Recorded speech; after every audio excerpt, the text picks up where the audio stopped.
freaking first cut. Golly.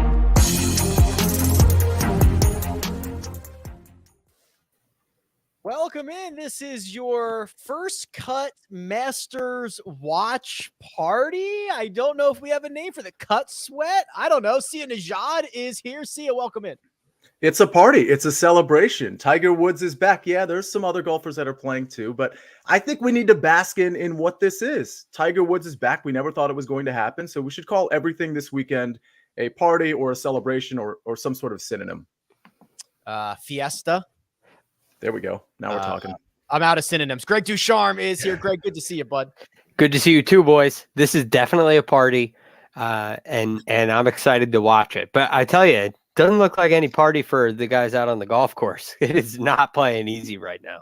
And I think it's getting more difficult. So as of right this moment, and there's only 14 guys who have played all 18 holes, 2.8 strokes over par. That is a shot more difficult than it was in the opening round. And I think, Greg, I mean, you brought it up. I'll bounce this right back to you. I think it's only going to get harder, right? Wind is expected to continue to press these guys. If you shoot a 75, 3 over, that might be the field average. And, you think about what makes Augusta National scoreable. I find this so interesting, this wind direction. I was looking at it earlier in the week, and I thought it would be, I think it's an easier wind direction, but the velocity of it is playing really difficult. And it really has changed the par fives on the second nine. The second shot, I mean, Charles Schwartzel, who played a beautiful round, was right in the middle of the fairway on 13, had 250 in. It's a back hole location, but that's a lot longer than you're used to having into that green. So that adds a lot of challenge when some of those holes that are typically birdie holes, you can almost pencil in a birdie at the beginning of the day. It's not giving them up. So there's no gimme birdies out here now, which is making it quite interesting. Yeah, 15, a much more difficult hole this year with the wind and the lengthening. That's now giving guys some questions of laying up or trying to go for it and hit a long iron into kind of that green. It's a hard wedge shot. Yeah, what we saw, isn't that the whole Sergio hit wedge into the water like 4 consecutive shots? Yes. And Francesco Molinari in 19 hit the tree and that went in the water. Yeah. But Jordan Spieth said it's the most difficult third shot on a par 5 that they play all year. And it's only extension this year. You're seeing it more than you ever have. Schwartzel with the round of the day so far. Sia, that's a 3 under 69, and now he gets to put his feet up and probably watch that improve. He is, as of right now, tied for third. I was telling you before we went hot because you made it yourself a little bit of an investment in one Charles Schwartzel. I said 2 hours he might be the leader of the Masters. Yeah, at about 115 when he was 2 under par and, chasing down the leaders, he was still 75-1 because apparently that name is just not going to get any respect in the betting markets. I totally get it. But with what you have with the weather coming up, and again, obviously there's 2 days left, but the reality is a lot of these guys, no matter how good they are, might just start to drift. So yeah, I think that 3 under round is probably going to be the round of the day. I don't think obviously we got guys like Siwoo Kim potentially chasing that down and surpassing it, but it's going to be among the rounds of the day. So really impressive start for Charles Schwartzel. Somebody that we may have addressed in our DFS show, but I certainly wish I had invested a little bit more in him. But yeah, this is going to be really interesting. This is hang on for dear lifetime. That's essentially what this is. You have to be patient. You have to just have an expectation that you are going to have some bogeys, not get too frustrated, and then just move on to the next hole because it can really get away from you super quick. A 69 might end up being like 6 shots better than the field when this is all said and done. Let's talk about the big cat here, Greg, because he is out on the golf course. He hits it into the fairway bunker on number 1, misses right side of the green on his approach, runs his pitch, 13 feet or so by, misses the par putt 1 over. Second hole, drives it into the fairway bunker again. He just moments ago laid it up further down the fairway. He's not going to have that shortish shot into number 2. He's probably got something I don't know. I'm not even going to say 80 yards or something like that into number 2. Yeah, and with that whole location today is back in the back center on number 2. So from about 80 yards out, he'll still be able to attack, and you hope you can get it close. Look, watching what Charles did today, I should give Tiger a lot of, not that he watched, but it should give him it gives me a little bit more confidence. Because the thing I noticed about Charles is he was so far back. Look, I love masters.com because you can go watch the tape. And I go back through the rounds and watch the tape and see what guys did. And and at the end of the day, it's a great way to summarize the day. But yesterday I watched Scotty Scheffler, Rory McIlroy, Brooks Koepka, Tiger, of course. But, all these big, heavy hitters. And where they're hitting from and where Charles was hitting from is noticeably different on the tape. And it can still work. I just feel like it was a ceiling round for Charles, but Tiger can do the same thing. You can play from those positions, but you have to play really smart. And just like he did yesterday, you have to leave yourself under the hole. What he did today on number 1, you think about the position of where this hole location is on the left. Hits his tee shot to the right. You got to challenge that right-hand side. It gets in the bunker. That's a marginal miss, very marginal miss. Then he hits his second shot. You cannot miss that shot left. He misses right, has green to work with, hits a pretty good pitch shot up there, and now it's up to the putt. But with the wind going the way it is today, leaving it up to the putter is not going to be easy. So I do think Tiger's going to have to hit more greens today. He is, so Jacob, if you're watching on YouTube, which I guess is the only place you can be watching us right now, is showing hole number 1. Hole number 2, Tiger's 109 out. So he's going to have that into number 2, which is obviously, I guess, one of the more scoreable holes because it is the par 5. But Sia, this is a situation where I think we've got to realize what expectations are. 75 is a good score. Right? 76, You might only lose a shot to the field. Tiger just needs to get this in, like 75 or better would be amazing. And he'd probably be in contention going into the weekend. Yeah, there's a lot of people, including you, who also have that bet, is Tiger Woods going to make the cut? And I think there was a lot of strong opinions on both sides of that. So he's just got to hang on for dear life because I think at this point, it's too early to tell, but, +5 is probably going to be the cut. But forget about that. And I'm just, it's going to be around +5. I'm not saying that for sure, but +4, +5, most likely. But if Tiger just hangs on a little bit, and if he ends up being, 3 or 4 back going into the weekend, wow. Like this becomes a much more impactful story than I ever thought it was going to be. Because I think the barometer for me was, is he going to finish 4 rounds? We get to see Tiger play. That's great. Now we're in a position where if he has a decent day today, we have a realistic shot to not only watch him wear the red and black on Sunday, but to actually watch him Sunday early evening potentially chase down, some of these guys that we thought were going to be way ahead of one Tiger Woods. Did indeed just hit his third shot into number 2, Greg. He couldn't quite get it up on that upper tier to that back middle pin location. It kind of spun back. He'll have 26 feet up the hill for birdie. Again, can't miss long there. So really important. And that's the thing you'd see when this golf course, it puts you the smart shot and what you have to do to get it close. There's a really fine edge. It's a really fine margin for error between perfect and bad. And not to go back to Schwartzel again, but this is a great example of it. You watch what he did at hole number 10 today, where he made birdie. You see on the scorecard, somebody makes birdie at 10, you go check it out. And he hits it. It lands just left of the bunker, not on the green, in between the greenside bunker and the green on the fringe, and kicks down to the hole to about 2 feet. And you see him, making facial expressions like, wow, was that close? And then a little while later, Rory McIlroy's in the same spot, and he probably misses 3 feet right of where Charles hit it, and he makes bogey. So the margins are extremely fine. But the way Tiger's been playing so far this week, the reward, if it gets up on that shelf, the reward is really high. If it doesn't, the penalty is minimized. And that's the side that Tiger is erring on. But I wanted to also talk about this, something that Sia was mentioning. I think in order for Tiger to have a real chance to win, today's round is a lot more important than staying in the mix, because as he goes deeper and deeper into this tournament, the fatigue level is going to get higher and higher, and I worry about his ability to charge.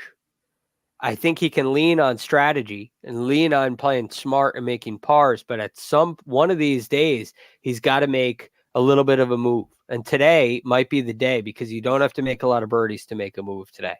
So I think it's a really important round for him today. If you're looking for just him to contend, then I agree with you.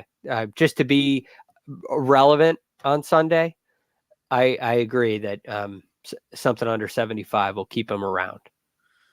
While we're waiting for Tiger to putt that 26-footer for birdie on number 2, let's commiserate a little bit here, gentlemen, because we've done the DFS preview every Monday for probably over a year, the three of us at this point. Some of the more popular options: Justin Thomas, 26% owned in the Millie Maker on DraftKings. Sia. Justin Thomas is at 4 over after an opening 76. He is even through 1. We think the cut line 4 over, 5 over, probably somewhere. I lean towards 5 being the number at the end of the day. We'll see how it goes.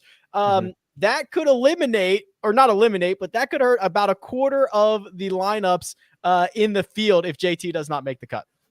Oh, and message to Elijah, that could also eliminate more than half of the first cut one and done entries. So let me just put that out there. Since I started this Smack Talk train on Monday, here I am holding Dustin Johnson. Yeah, that's big. It's especially big for me because, you know, I actually played a little bit of Justin Thomas. We talked about him. Great course fit. I have no issue with anybody picking him in DFS. I was pretty overweight on one Gary Woodland, who, of course, is not going to make the cut. And so I'm kind of trying to figure out which of the chalky guys is potentially going to miss the cut. And if Justin Thomas, if in my non-Justin Thomas lineups, he misses the cut, that's great. So I think from a DFS standpoint, that's really what we're looking for, right? We're looking for some of those chalky guys who we may not have in our DFS lineups to just fall flat. Now, Justin Thomas is in an okay spot considering the cut line, but with these conditions, I think it's more probable than not that he actually misses the cut. Okay, I'm not sure if he's. We need one of those windy Players Championship rounds from Justin Thomas. Sorry, Greg. Well, I think this is important news. Another chalky guy, is now on the cut line as well. Maybe he wasn't chalky this week, but usually at a Masters he is. Jordan Spieth. He just made triple. Ooh. You know what hole he made triple on? Oh, don't say it. That one. Oh my God, he did it again. So what, he put 1 in, 2 in? Yep. So hold on. So Jacob, can you reorient us so that we're like from the tee box here? So he hits 1 short of the bunker. Thank you. 1 short of the bunker, rolls in. He takes his drop to the left there, Greg. I'm reading that correctly. Yeah. Then kind of, I don't know if he flared it out, rinsed it again, takes his drop over on the right.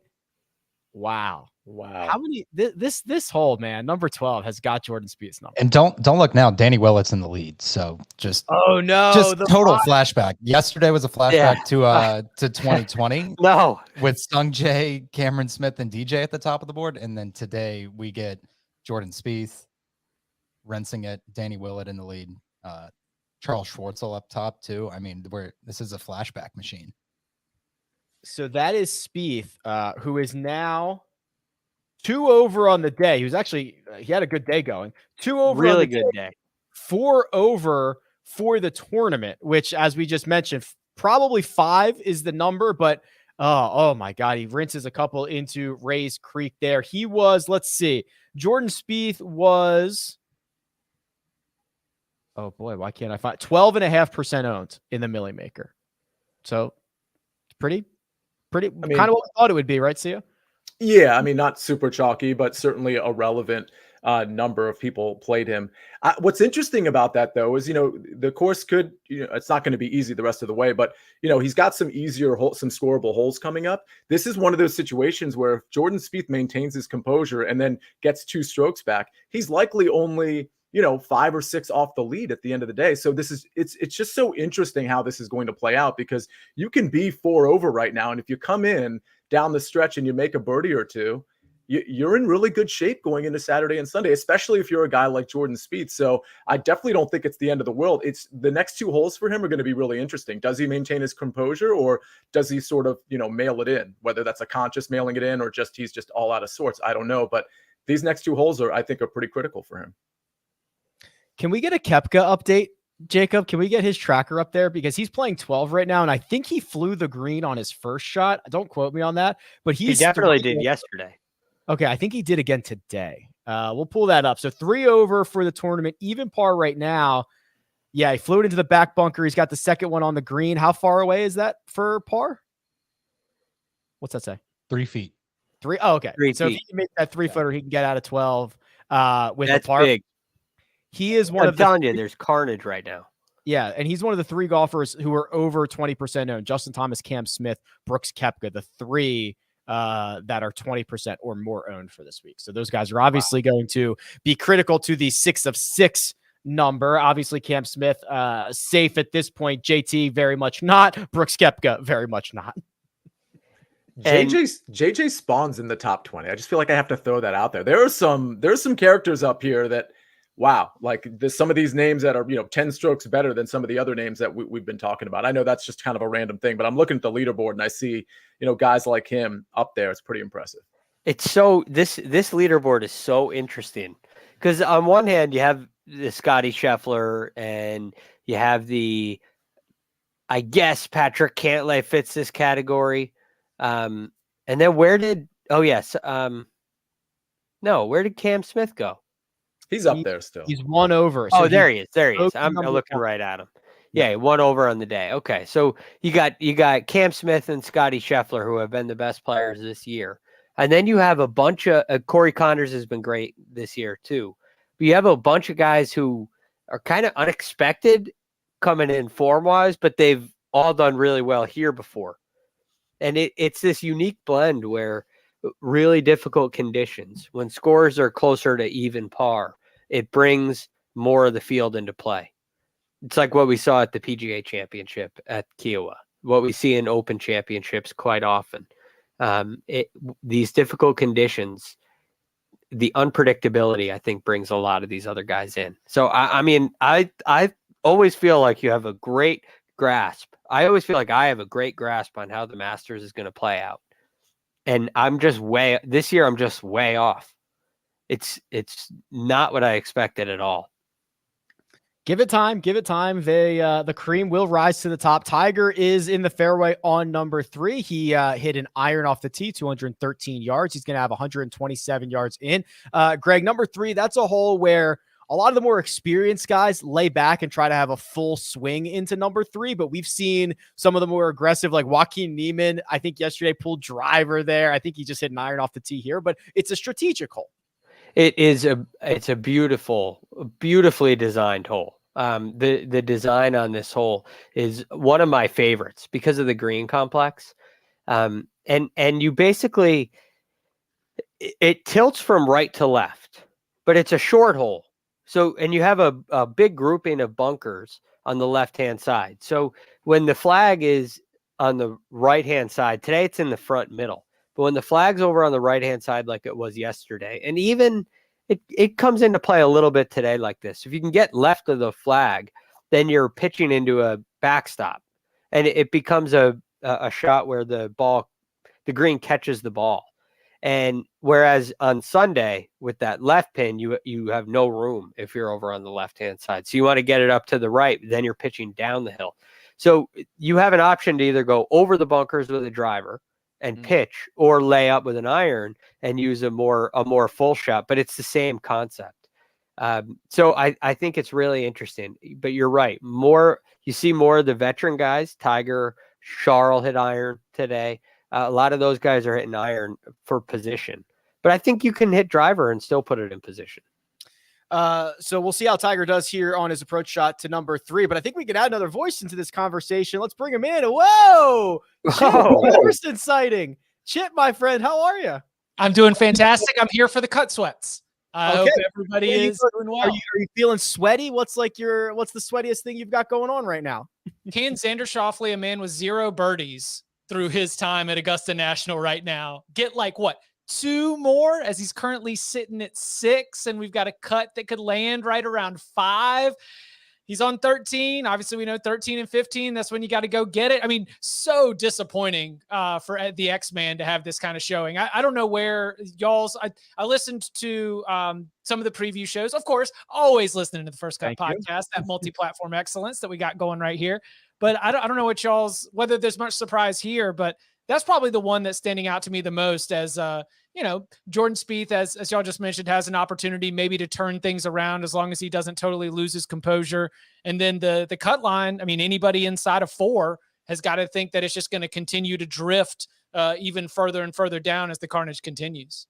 Yeah, and I think the Xander stuff, Sia, we've probably talked about this week. I think that is really surprising, right? I mean, when you look at Jordan Spieth, the range of outcomes for Spieth is dead last and winning the golf tournament by 7 shots. Like, I would be surprised with 0 outcomes in between those. I would have locked up Xander Schauffele for like exactly a T12 finish this week. Like that's the most likely outcome for him. So when he's not playing well, when he is on the verge of missing the cut, barring a couple of birdies coming in, like I think that's a huge surprise. So let me preface my answer by saying, I was like, I'm not perfect. I was high on Gary Woodland, who's like plus $1 million right now. So I'm not trying to pretend like I'm this guy that, has every box checked. But I don't know if you remember, I told you on the DFS show Monday, I am fully off Xander. I think he's just one of those guys that continues to pop in the models, but you don't really see at the Masters. You've seen it, to his credit, but in general, you just don't see the model metrics lining up with what Xander actually does in terms of DK points and really finishing high, at least not as of, since the Olympics, let's say. So yeah, I'm not super surprised here. I got to be honest with you. I do think he has some scoreable holes coming up, as Chip just pointed out. He certainly could make the cut, but man, I've never really been on Xander. The caveat to that is, Rick, I told you I'm fully off Xander on Monday, and I said usually when I'm off him, that's when he does really well. So maybe we're going to break that streak this week. I would have thought Xander was the most. He and John Rahm, I would say, if we were giving out senior superlatives, most likely to make the cut. Right. Like my surest bets of guys that'll be at least or have a reasonable finish would be Xander and Rahm. I mean, you don't know with JT. You're always taking a risk. He could win or miss the cut. You don't know with the Patrick Cantlay. You never know which Brooks Koepka or Dustin Johnson's going to show up.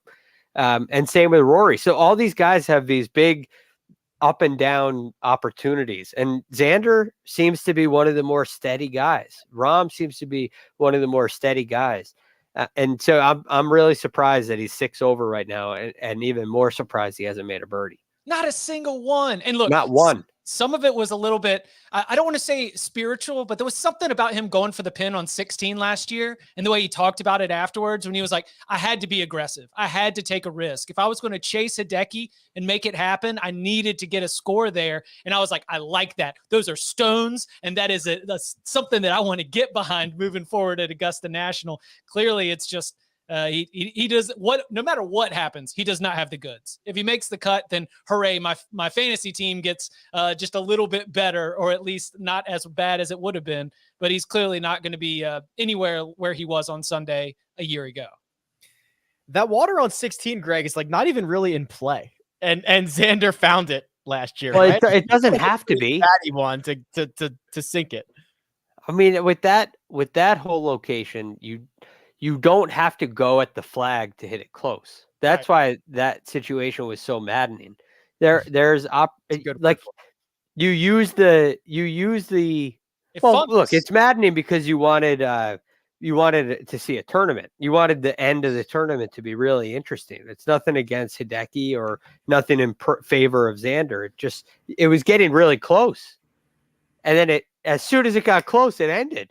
You could just play that out to the right and you use the bank to bring it close. So I was a little surprised about his aggressive comment. It's just not necessary.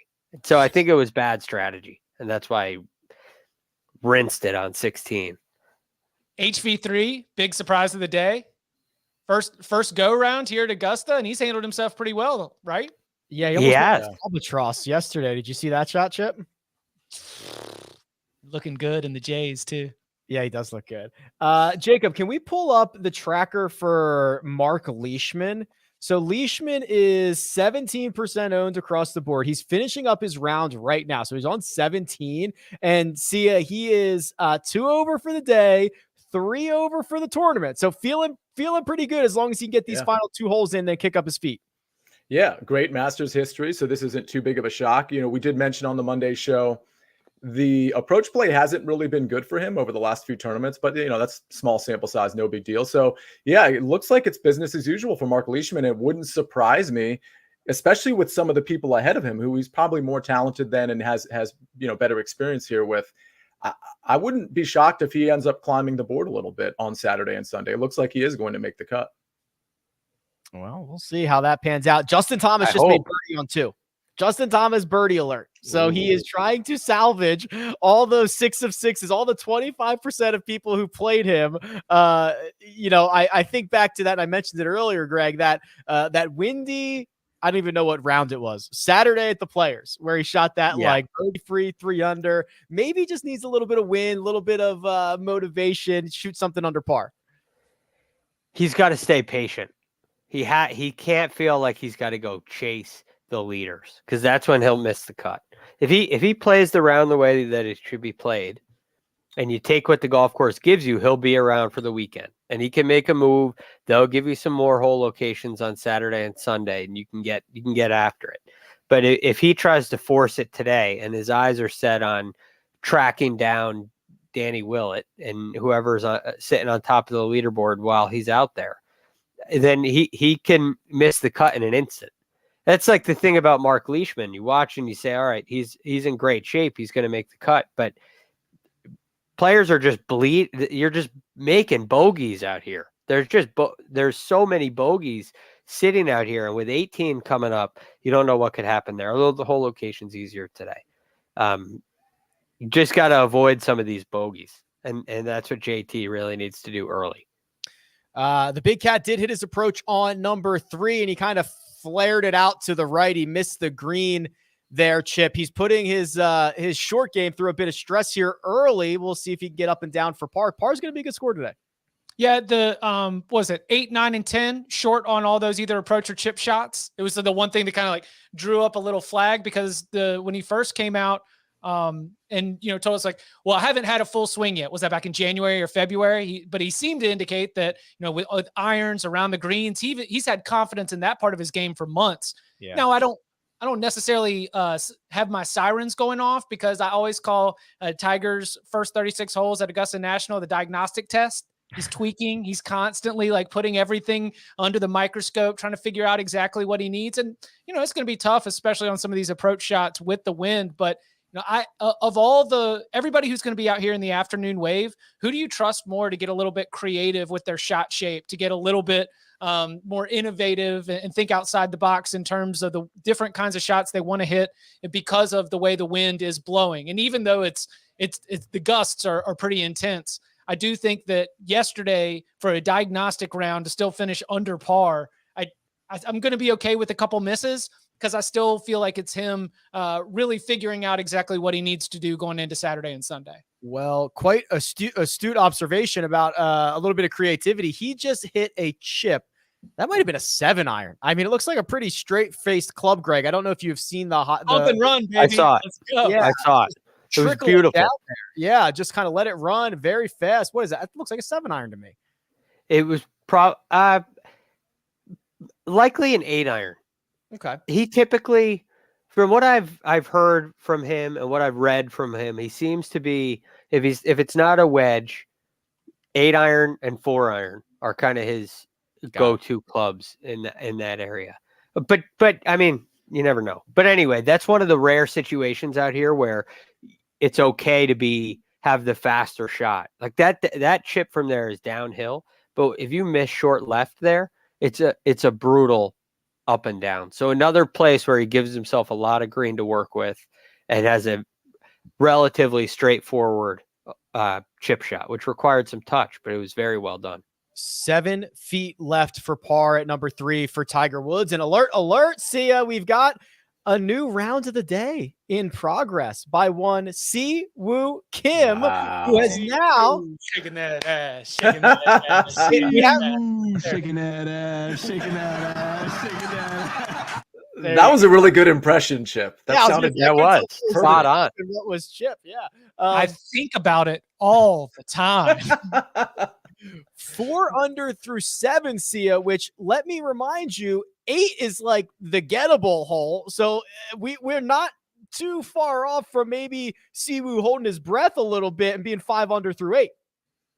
It's just so impressive. Siwoo was one of those guys that he definitely has some great history here. He's one of those guys that can absolutely blow up or play like this. And I'd like to say I'm surprised. I'm not 100% sure that I'm surprised. I know a lot of people in the DFS industry were on Siwoo Kim. I don't know what his ownership percentage is off the top of my head, but Siwoo can play. He's showed 12%. Okay, so that's even higher than Jordan Spieth. Just to give you an idea, obviously there are different prices too, so it makes sense from a value standpoint. But it gives you an idea of how popular he was. Mostly, I think, with some of the sharper people in the DFS industry. So that moves Siwoo currently to a tie for 16th. Obviously, a lot of holes to play, but a couple of scoreable opportunities out there in front. So was it just off the tee yesterday? What went wrong? The bogeys were all over the place. Yeah. I was looking at it and just didn't do a good job of hitting greens. Didn't do a fantastic job of but putting was okay. It just looked like it looked like more like tee to green for him was where he just wasn't really dialed. Yeah, sprayed it off the tee, lost 2 strokes off the tee, which is pretty ugly because he had coming into this week had gained like 16 straight events with the driver. So a little bit awkward to see, which is kind of, a bit hopeful that he just gets back to driving it well and playing well. And he's got 3 good rounds ahead of him. They're showing Tiger right now. Tiger did indeed miss that par putt. Oh no. Yeah. So he will tap that in for bogey. And that's problematic. 2 over early, Greg. 2 over through 3 for the cat. That's problematic.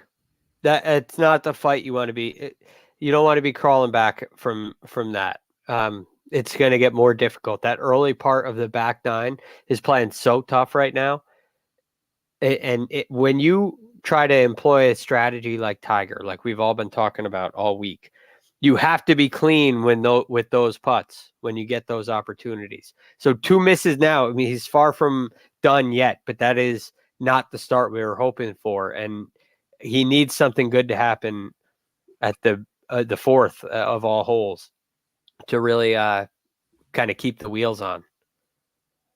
Yeah, That's see what else we got here. Yeah, that's not good. HV3, as Chip mentioned, 2 under with 2 to play. Wow, T3. So HV3, I know he's got the Saudi win, but could you imagine winning the Masters for your first PGA Tour win? This would still be his first PGA Tour win, right? I feel like I've talked about that for 10 years. Yeah, it would. That would be. Has that ever happened? The Masters is your first PGA Tour win? Maybe like who's the most Willett? rare? Yeah, it might be Willett. I was thinking maybe Schwartzel too. Yeah.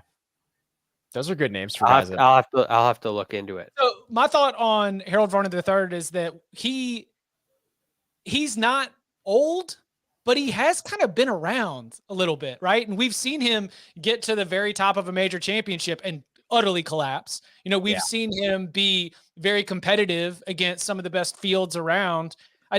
It's not that he's due necessarily, but I do think that I don't give him the same kind of rookie inexperience sort of downgrades when I look at what my expectations can be for him. Like, can Harold get hot and be able to put himself in contention on a Sunday? Absolutely. Closing it out, of course, is going to be the last piece that we have to his profile to where we really want to see him be able to do that, at least on the PGA Tour. Yeah, and when it comes to the Masters, like not all narratives are absolute. In other words, you can't just cross off players because, for example, they don't have any experience at Augusta. Rick, we talked about it Monday night, specifically in the 6K range. I know I brought up 2 guys. One was Gary Woodland, crash in Burnville. The other one was Harold Varner. No experience, but the ball striking over the last 3 tournaments has been not just good, but really good. And the short game has been good too. The only thing that was sort of holding him back is he didn't have that monster length necessarily, but the length's not, it's not the length. It was the off the tee number specifically, but listen, he profiled really well here. So there are guys when you're, making lineups, whether it's here or next week at RBC, where narratives will come into play there too. It's not all, you can't just be an absolutist with some of this stuff. There are, diamonds in the rough, and granted, we're only through 2 rounds, but there are diamonds in the rough, and you have to kind of massage some of this stuff a little bit so that you're a little bit different and you can excel. We are getting the full on Jordan Spieth experience right now. So he made triple at 12, which we talked about. He hit his second shot on 13 into the water. He was able to escape with a par, but this is like the next 5 holes or 4 holes for Jordan Spieth are going to be a sight to behold. Is that called? That's why we call it cut sweats, because of Jordan Spieth. Can we take a poll? Is he making the cut or is he missing the cut? Let's get 4 opinions or 5 opinions with Jacob. Making the cut. Yeah, I'm saying make. By the way, while everybody's thinking, Schwartzel and Willett, both their first PGA Tour wins were the Masters. but not worldwide wins, right? They each had not worldwide wins, not worldwide. Still PGA very Tour. notable. Yeah, I think Spieth could miss this cut. Hold on a second. Let me look But at this. even with the carnage, like, is the other part of the math is, well, what's going to continue to happen and the bogeys that are going to continue to rack up. Do you think? Yeah, he would have to get to like 6 over to be like at real risk. So he'd have to play his final 5 at 2 over, which it's you not could easily do. Yeah, it's not right. The average he would play him at like 1 over. But yeah, it's just one shot. It's really just like one shot off of him missing this cut. I'm looking for the Spieth experience, and so I'm going to go miscut. I just think this could be a really fun few holes coming up. But what's fun about that, CA? You want to root for him to miss? Is that more fun to be on that side? Because when there are certain players, when they explode, it's just interesting to watch. Tyrrell Hatton comes to mind. It's just like it becomes an experience in and of itself outside of the actual game of golf. And I think when it comes to Jordan Spieth, I mean, I have a little bias here, right? Because I didn't play him at all in the betting or DFS market. So that's kind of cool. But yeah, I just think it's really interesting to watch certain players put up high numbers. And Jordan Spieth happens to be one of those players. I like to see him drop a 63 at 8 a.m. with no one watching on a weekend. Like, make the cut barely and then go out there with no pressure and just put the Rubik's Cube together and just let everything flow. Well, I have a feeling that Kyle Porter at least will be out there watching. Yeah, probably giving us some more meme opportunities. Okay, so we were trying to go through guys whose Masters win might have been their first PGA Tour win. Jacob said Trevor Immelman was he one, so I was looking it up. This is he was not fascinating, right? So Trevor Immelman only has 2 PGA Tour wins. Obviously, the Masters. He won 2 years prior at the Cialis Western Open. You guys remember that one in 2006? Yeah. So 2 PGA Tour victories. The runner-up in both of them was Tiger Woods. Oh my gosh. So could you imagine 2 times you ascend to the mountaintop and the guy, like the GOAT, is the guy you beat in both of them on 100% of your wins? That's pretty sick. If you want to be the best, you got to beat the best.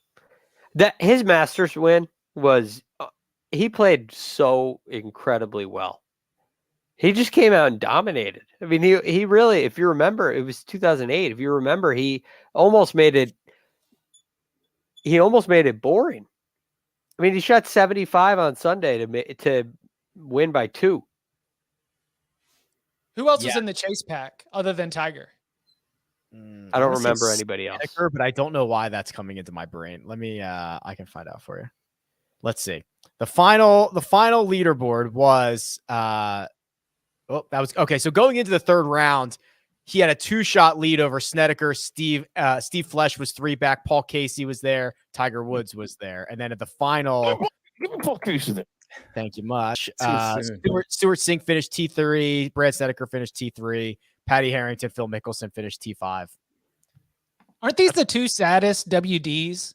Usti and Paul Casey, just the nicest guys, best energy, 2 most on brand like WDs you could ever find from those guys. They just bring great vibes to Augusta. I'm sad to see them go, you know? Tough stuff. How about this though? How about this for a little bit of an intrigue? Our overnight favorite, not our overnight leader, our overnight favorite, Cam Smith, is 2 over through 4. So now he is 2 shots off the pace. We still have the 4 unders out there, but Cam Smith struggling a little bit out of the gate. And that was that just Tiger short on his approach shot just then? I'm kind of bouncing between looking at y'all. And I'll have to look.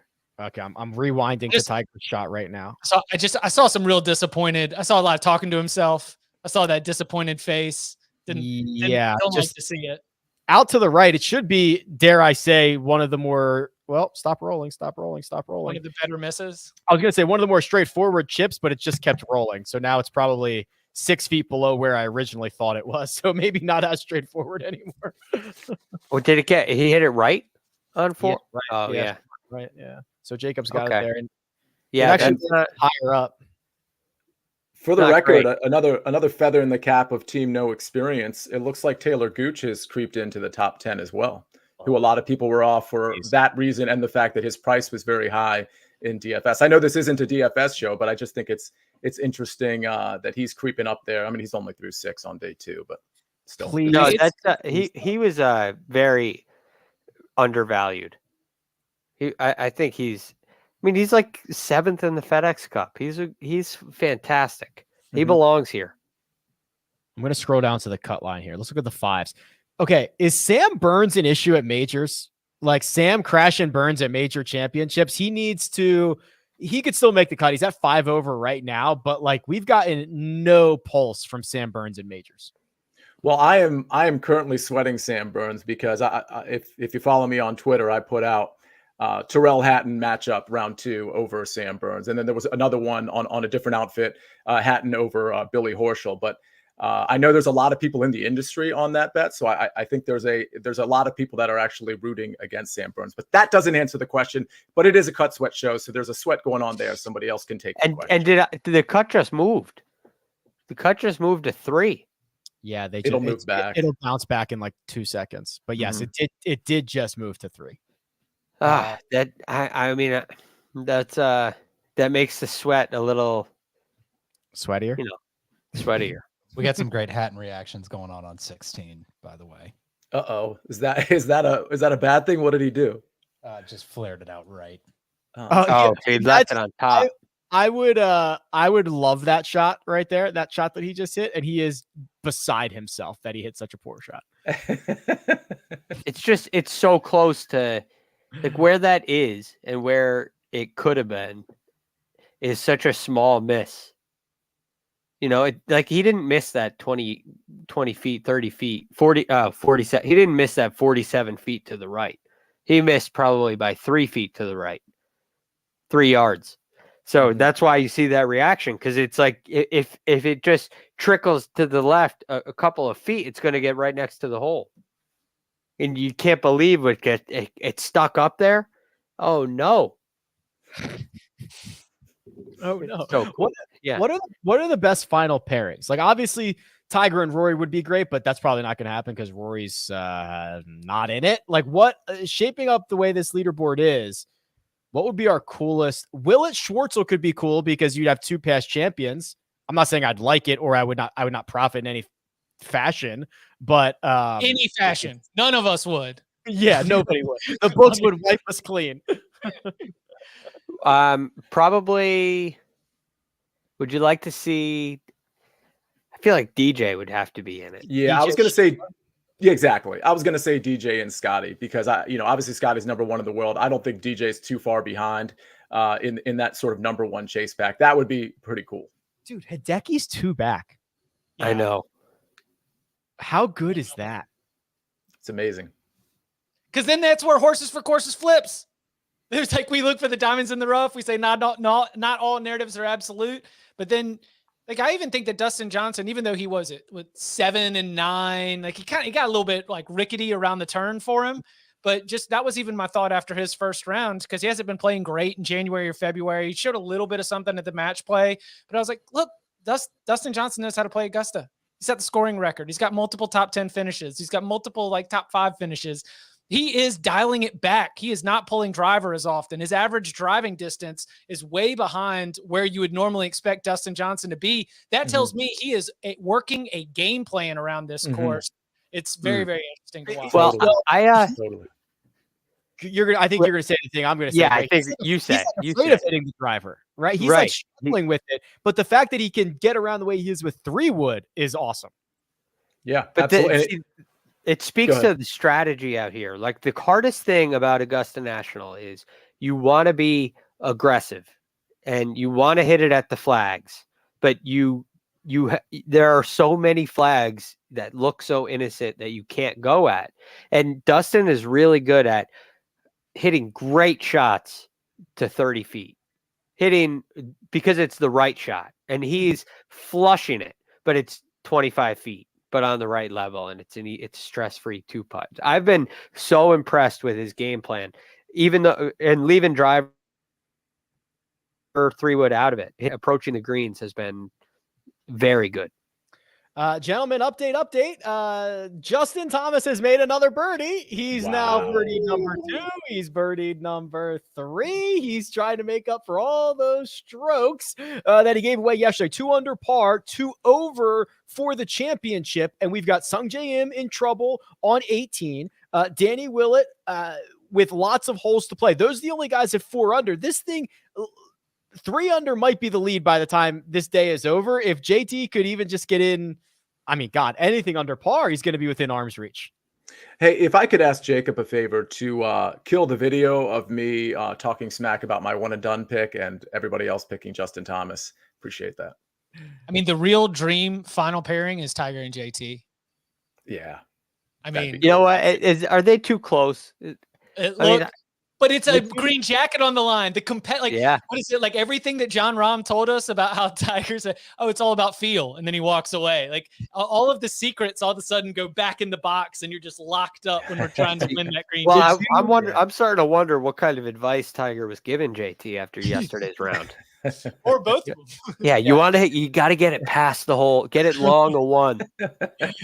Chip, would you like JT and Tiger or Tiger and Rory more? I'd like JT and Tiger more because JT's like a big brother to Charlie, and the full familial aspect that they've got going on right now. I need that. Like the Rory at Augusta, of course, which is the secret narrative that's not a secret narrative, just because it's been so long since we've really tried to do the complete the slam conversation.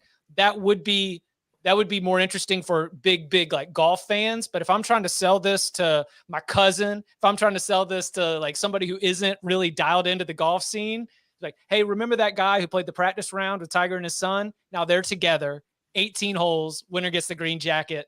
That's how we sell it to the mass general public and then make it rain.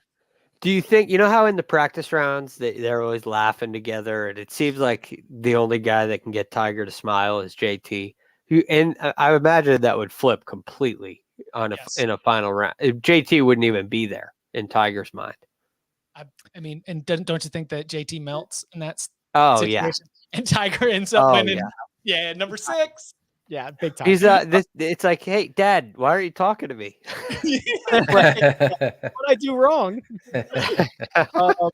Sung Jae and Siwoo Kim would be your like socio-political implications, right? Because if they win, they'd get out of a mandatory military service. Either one of them.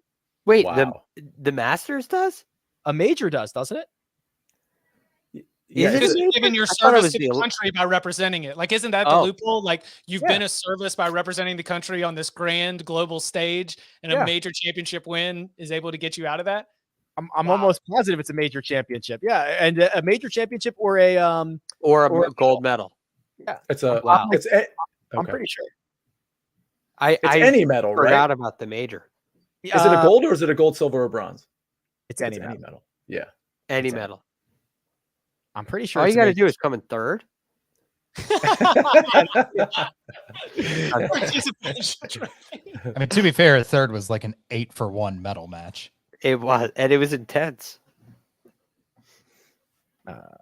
I'm trying to look up with the mandatory military service for golf. This is just normal Google searches on a Friday afternoon at the Masters. Morikawa's playing well. He's 2 under. He's got 2 to go. So he's positioning himself T11 at the moment. I mean, there's so many guys stacked up. If we do assume, and what is Sungjae doing on 18? Because he had to punch out of the trees.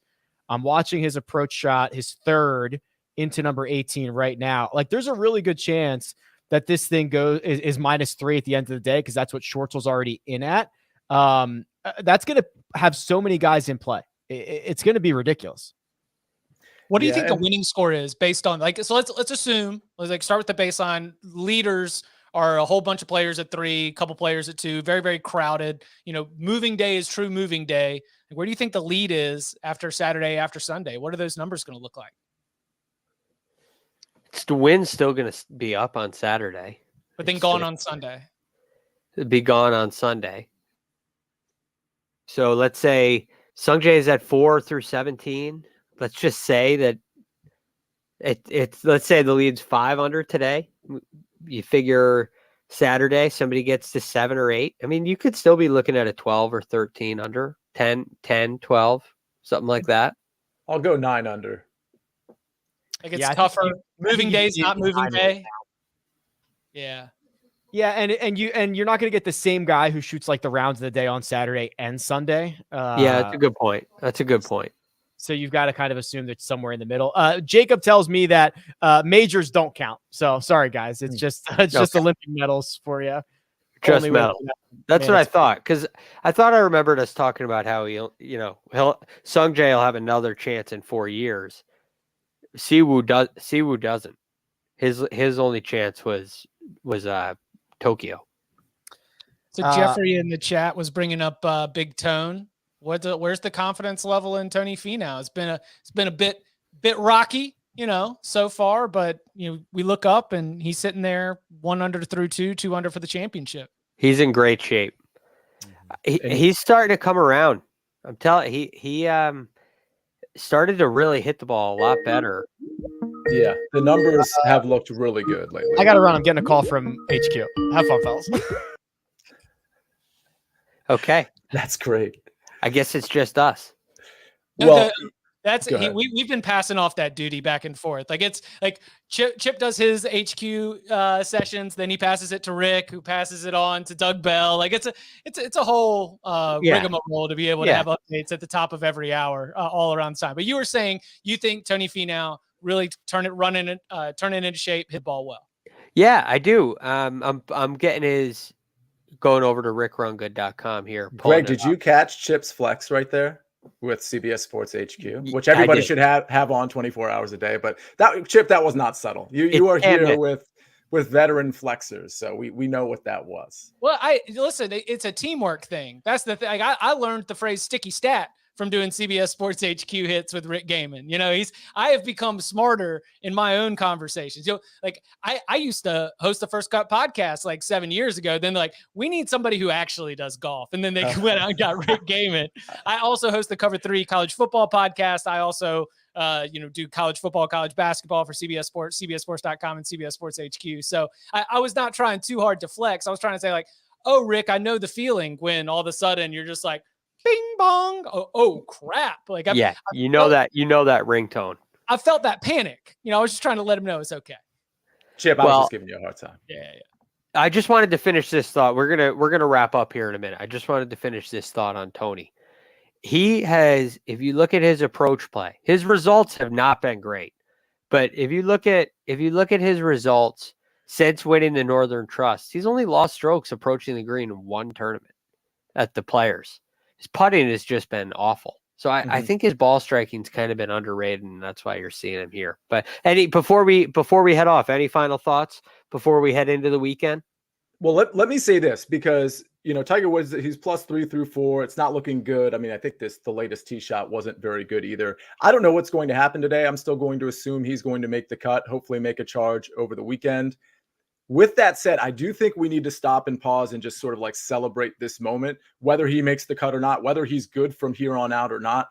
This is like a magical player that we followed as a kid, retiring and being done, and then like miraculously coming back. When you think of the context of, you know, the horrific car accident, you know, stacked on top of all the surgeries he had previous to that and him just getting older. I mean, if you think of your favorite athlete, maybe in another sport, and just think of that athlete coming back in their prime and just all of a sudden being able to showcase their skills again, we don't have that luxury ever. And I feel like that's the moment we're all sharing together with Tiger Woods. So I think we need to apply that perspective to whatever we see from here forward. Very well said, Sia. He exploded at the end of his last Masters round that we saw him, but then he finished with like 4 straight birdies. I think 5 of 6. I think it was 5 of 6. 5 of 6. That's my hope. I'm gonna keep that in the back of mind as we're all having the same rooting interest together. One other comment from that same group: I thought that Joaquin Niemann was not going to be ready for all of the chaos going on around Tiger Woods, and as he's setting up for his shot, he was gonna feel everything. The fact that he has been so composed has been very, very impressive. So that's another very interesting storyline, even within that same group. He might win the thing. Very, very impressive. But hey, thank you everybody for listening. Thank you for all your comments in the chat. We'll be back the first cut, of course, tonight for our round 2 post-game report. So hopefully we're talking about Tiger and his chances over the weekend, and of course all the players near the top of the leaderboard. But until later on tonight, hope everybody enjoys the rest of the round. See you. Thank you, Chip. Thank you, and we'll talk to you boys later.